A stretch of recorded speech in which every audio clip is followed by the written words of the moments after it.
habiter toute ma vie dans la maison de l'Éternel. Lisons ensemble cette belle prière que David adresse à l'Éternel. En Psaume 27, verset 4.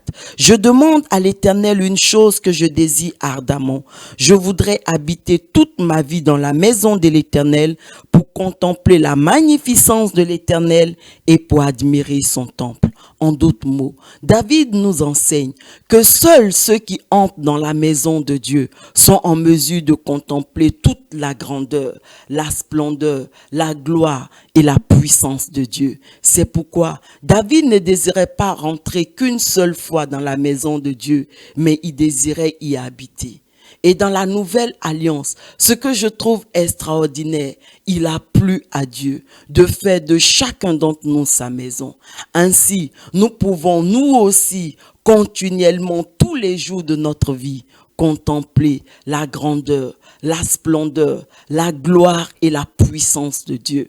Amen. Essayons de mieux comprendre cette vérité en nous appuyant sur l'histoire du peuple d'Israël dans l'ancienne alliance. Le peuple d'Israël a vécu en esclavage en Égypte pendant plus de 4 siècles. Et au terme de cette période, Dieu a envoyé son serviteur Moïse pour faire sortir son peuple de cet esclavage et le conduire vers la terre promise. Mais regardez, Pharaon et les Égyptiens n'étaient pas disposés à laisser partir le peuple de Dieu. Dieu a donc utilisé Moïse pour manifester sa puissance au travers de 10 plaies, faisant ainsi fléchir Pharaon qui a fini par laisser partir le peuple de Dieu. Et la Bible nous enseigne qu'aucune de ces 10 plaies dont Dieu a frappé l'Égypte n'a atteint Goshen, le pays où habitait le peuple d'Israël en Égypte. Exode 8, verset 22. Mais en ce jour-là, je distinguerai le pays de Goshen où habite mon peuple. Et là, il n'y aura point de mouche, afin que tu saches que moi, l'Éternel, je suis au milieu de ce pays. On peut également lire Exode 9, verset 26. Ce fut seulement dans le pays de Goshen où étaient les enfants d'Israël qu'il n'y eut point de grêle. Amen. Et pour la 10e plaie, à savoir la mort des premiers-nés, Dieu demande à son peuple, au peuple d'Israël, de marquer leur maison par le sang de l'agneau de Pâques et ensuite de célébrer la Pâque de l'Éternel, afin que l'exterminateur, l'ange de la mort, ne puisse point entrer dans leur maison pour semer la mort. Hébreux 11, verset 28, c'est par la foi qu'il fit la Pâque et l'aspersion du sang, afin que l'exterminateur ne toucha pas au premier-né des Israélites. On peut également lire Exode 12, versets 21 à 24. Moïse appela tous les anciens d'Israël et leur dit, allez prendre du bétail pour vos familles et immoler la Pâque. Vous prendrez ensuite un bouquet d'hysope, vous le tremperez dans le sang qui sera dans le bassin et vous toucherez le linteau et les 2 poteaux de la porte avec le sang qui sera dans le bassin.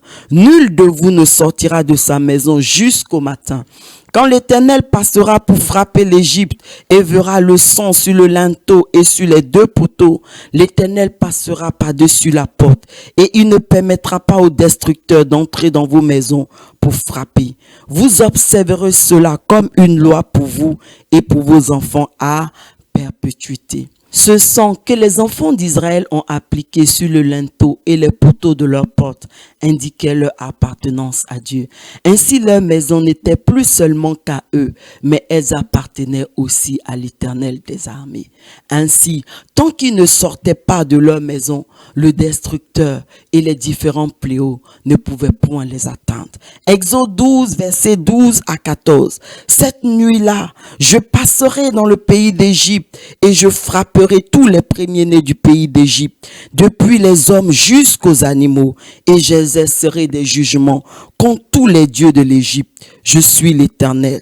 Le sang vous servira de signe sur les maisons où vous serez. Je verrai le sang et je passerai par-dessus vous et il n'y aura point de plaie qui vous détruise quand je frapperai le pays d'Égypte. Vous conserverez le souvenir de ce jour et vous le célébrerez par une fête en l'honneur de l'Éternel. Vous le célébrerez comme une loi perpétuelle pour vos descendants. Amen. Et c'est dans ces maisons marquées du sang de l'agneau que les enfants d'Israël ont pu admirer la magnificence, la gloire et la puissance de Dieu. Et ils ont également mangé la Pâque pour célébrer leur délivrance. Exode 12, verset 17. Vous observerez la fête des pains sans levain, car c'est en ce jour même que j'aurai fait sortir vos armées du pays d'Égypte. Vous observerez ce jour comme une loi perpétuelle pour vos descendants. Dans la Nouvelle Alliance, l'évangile de Luc nous explique bien que la fête des pains sans levain est la Pâque. Luc 22, verset 1, la fête des pains sans levain, appelée la Pâque, approchait. Amen. Toutes ces choses dont nous venons de parler nous annonçaient déjà dans l'ancienne alliance le plan parfait de Dieu pour nous aujourd'hui dans la nouvelle alliance. En effet, dans la nouvelle alliance, Jésus, le Fils de Dieu, est mort. Il s'est offert en sacrifice pour nous. Son sang a coulé et a été répandu sur nos vies pour faire de nous le temple de Dieu. 1 Corinthiens 6, verset 19. Ne savez-vous pas que votre corps est le temple du Saint-Esprit qui est en vous, que vous avez reçu de Dieu et que vous ne vous appartenez point à vous-même? Amen. Et c'est dans ces maisons que nous sommes devenus en Christ, que nous pouvons nous aussi manger la Pâque du Seigneur pour célébrer au-delà de la mort et de la résurrection de Jésus, notre délivrance, c'est-à-dire notre sortie du royaume des ténèbres pour le royaume de Dieu. Et c'est là, dans ces maisons, que nous pouvons nous aussi contempler toute la grandeur, la splendeur, la magnificence, la gloire, la puissance de notre Dieu. Et c'était cela, le plus grand désir de David. Et c'est en cela qu'il adresse à Dieu cette belle prière que nous avons lue au tout début de ce message. En Psaume 27, verset 4, « Je demande à l'Éternel une chose que je désire ardemment. Je voudrais habiter toute ma vie dans la maison de l'Éternel pour contempler la magnificence de l'Éternel et pour admirer son temple. » Si cette prière est également le désir de ton cœur, tu peux maintenant la faire avec moi. Seigneur, je désire de tout mon cœur de venir réellement ta maison pour contempler continuellement tous les jours de ma vie toute ta grandeur, ta splendeur, ta gloire et ta puissance. Aide-moi, Seigneur.